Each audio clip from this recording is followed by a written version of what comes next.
ప్రముఖ నిర్మాత, డిస్ట్రిబ్యూటర్ దిల్ రాజు ఇల్లు, కార్యాలయాల్లో ఐటీ అధికారులు సోదాలు నిర్వహించారు. దీంతో పాటు ప్రముఖ నిర్మాణ సంస్థ మైత్రి మూవీస్ కార్యాలయాలు, పుష్ప 2 చిత్రం నిర్మాత నవీన్ ఎర్నేని నివాసంలో తనిఖీలు జరిగాయి. ఏకకాలంలో 8 చోట్ల 55 బృందాలతో తనిఖీలు చేపట్టారు. జూబ్లీహిల్స్, బంజారాహిల్స్ లో దిల్ రాజు ఇళ్లతో పాటు ఆయన సోదరుడు శిరీష్, కుమార్తె హన్సితారెడ్డి నివాసాల్లోనూ ఐటీ అధికారులు సోదాలు చేశారు. ఇప్పటి వరకు నిర్మించిన సినిమాలు, వచ్చిన లాభాలపై ఆరా తీశారు. సినిమాల కోసం ఎంత ఖర్చు పెట్టారు, వచ్చిన లాభాలు ఎవరెవరికి పంచారు, ఐటీ రిటర్న్స్ దాఖలు చేశారా లేదా అన్న విషయాలను అధికారులు పరిశీలించారు. బ్యాలెన్స్ షీట్స్ తనిఖీ చేశారు.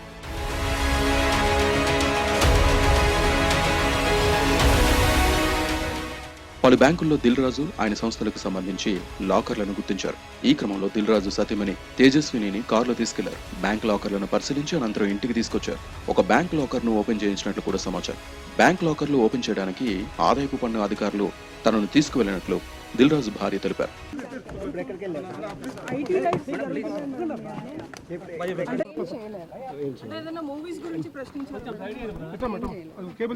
దిల్ రాజు వ్యాపార భాగస్వాముల నివాసాల్లోనూ తనిఖీలు నిర్వహించారు.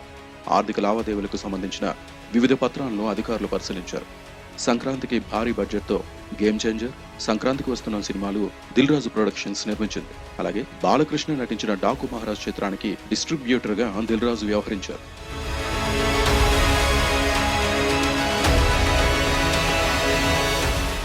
మరోవైపు మైత్రి మూవీ మేకర్ సంస్థ మీద కూడా ఇన్కమ్ ట్యాక్స్ దాడులు జరిగాయి. మైత్రి నవీన్, సీఈఓ చెర్రీ ఇంకా సంస్థ సంబంధికుల అందరి ఇళ్లలో సోదాలు నిర్వహించారు.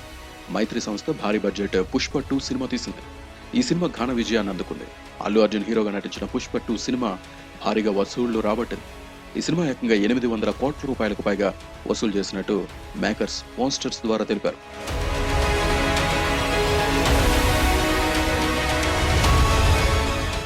అటు నిర్మాతలకు డబ్బులిచ్చిన ఫైనాన్సర్లను సైతం ఐటీ అధికారులు విచారించారు. ఈ తనిఖీల్లో కీలక పత్రాలు స్వాధీనం చేసుకున్నారని సమాచారం.